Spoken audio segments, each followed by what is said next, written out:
কি বলবো, যেরকম কর্ম করেছে সে সেরকম সাজা পেয়েছে। আচ্ছা, আর আমার কিছু তো বলার নেই। ছেলের দেহ নেবেন? না, আমি নেব না, আর আমি আনবো না, আমি কিছু করবো না। ଦୁଷ୍କର୍ମକାରୀ ପୁଅକୁ ପୋଲିସ କରିଛି ଏନକାଉଣ୍ଟର। ଖବର ପାଇ ମା କହିଲା, କର୍ମର ଫଳ ପାଇଛି ମୋ ପୁଅ। ଯେମିତି କର୍ମ କରିଛି ସେମିତି ଫଳ ମିଳିଛି। পুলিশ তো গ্রেপ্তার করলো। কালকের রাতেই পুলিশ গুলি করেছে, কারণ পুলিশের বন্দুক ছিনিয়ে নিয়ে গুলি করার চেষ্টা করে। আপনি খবর পেয়েছিলেন, জানতে পারলেন? সকালে এসছিল দুটো পুলিশ, হ্যাঁ, দুটো পুলিশ এসছে, বলছে প্রবাদ মিলেন মা, আমি সবে উঠেছি, ঘর খুলেছি, তা বলছে আপনার তো ছেলে মারা গেছে, তা হাসপাতালে যাবেন, তাহলে আমাদের সঙ্গে চলুন, দেখতে পাবেন। তাহলে যে আমার যাওয়ার ক্ষমতা নেই, আমি যেতে পারবো না।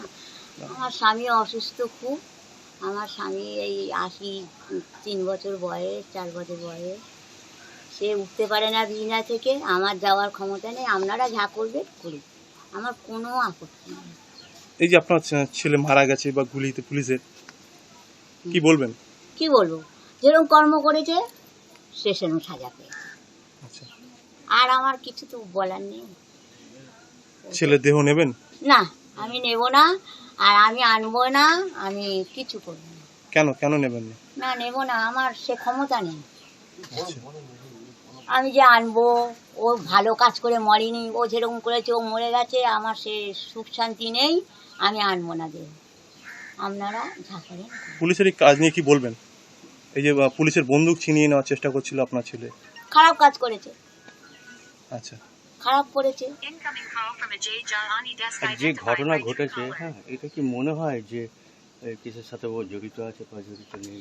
দেখুন, আর এসব কথা আমাকে জিজ্ঞাসা করবে না। আজ 5 দিন না 4 দিন ধরে খালি একই সব জিজ্ঞাসা করছে। আমি বলেছি আপনাদের যা খুশি করো, আপনাদের হাতে দিয়েছি, আপনারা যা খুশি করো, মেরে দিন, ফেলে দিন, ঝেঁকে নিয়ে যা পারে করুন, আমার আর কিছু বলার নেই। আপনার নাম? আমি কিছু বলতে পারছি না, তোমরা বেকার জিজ্ঞেস করছো, আমরা আনবো না বডি। ନିକଟରେ ପଶ୍ଚିମବଙ୍ଗରେ ଜଣେ 11 ବର୍ଷୀୟ ନାବାଳିକାଙ୍କୁ ଦୁଷ୍କର୍ମ ହତ୍ୟା ଘଟଣାରେ ସାରା ରାଜ୍ୟରେ ଚାଞ୍ଚଲ୍ୟ ସୃଷ୍ଟି କରିଥିବା ବେଳେ ମୁଖ୍ୟ ଅଭିଯୁକ୍ତକୁ ଏନକାଉଣ୍ଟର କରାଯାଇଛି। ଆଉ ଏନକାଉଣ୍ଟରରେ ଟଳିଛି ମୁଖ୍ୟ ଅଭିଯୁକ୍ତ। ଗତକାଲି ରାତିରେ କୋଲକାତାର ବାରଇପୁର ଉପକଣ୍ଠରେ ଜଣେ 11 ବର୍ଷୀୟ ନାବାଳିକାଙ୍କୁ ଦୁଷ୍କର୍ମ ଏବଂ ହତ୍ୟା ଘଟଣାର ଅଭିଯୁକ୍ତ ପୋଲିସ ଏନକାଉଣ୍ଟରରେ ନିହତ ହୋଇଛି। ମଧ୍ୟରାତ୍ରିରେ ସିଲ୍ ରିକ୍ରିଏସନ ପାଇଁ ଅଭିଯୁକ୍ତ ପ୍ରଭାସ ମଣ୍ଡଳକୁ ଘଟଣାସ୍ଥଳକୁ ନିଆଯାଇଥିଲା। ଏହି ସମୟରେ ସେ ପୋଲିସଠାରୁ ଏକ ବନ୍ଧୁକ ଛଡାଇ ପୋଲିସ ଉପରେ ଗୋଟିଏ ରାଉଣ୍ଡ ଗୁଳି ଚଳାଇ ଖସିଯିବାକୁ ଚେଷ୍ଟା କରିଥିଲା, ଯାହାଫଳରେ ପୋଲିସର ପାଲଟା ଗୁଳିରେ ଅଭିଯୁକ୍ତ ନିହତ ହୋଇଛି। ରବିବାର ଦିନ କୋଲକାତାରୁ ପ୍ରାୟ 30 କିଲୋମିଟର ଦୂରରେ ଅବସ୍ଥିତ ଦକ୍ଷିଣ 24 ପ୍ରଗଣା ଜିଲ୍ଲାର ବାରଇପୁରର ଏକ ପୋଖରୀରେ 11 ବର୍ଷୀୟ ଝିଅର ମୃତଦେହ ପଡ଼ିବା ପରେ ଉତ୍ତେଜନା ପ୍ରକାଶ ପାଇଥିଲା।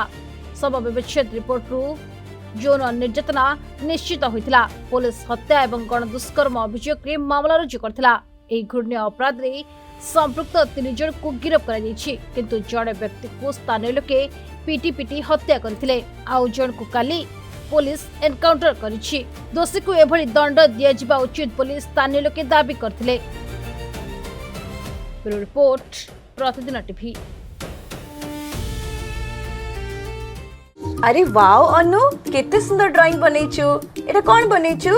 एरा मु, एरा बापा, एरा बो, एरा जेजे बापा, एरा जेजे माँ। वाओ, औ एटा कोन हम फैमिली डॉक्टर? हां बो, एरा हम फैमिली हॉस्पिटल।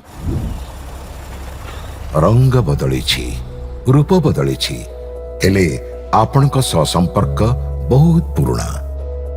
खाली ओडिशार नुह, पूर्व भारतर 50 लाख परिवारर भरोसा आमर अत्याधुनिक कौशल एवं अद्वितीय सेवा। 27 वर्षर संपर्क आमको करि परिछि आपणक निजर family hospital. Thank you doctor. अनुपरी अनेक पिलांक धन्यवाद आम पई अमूल्य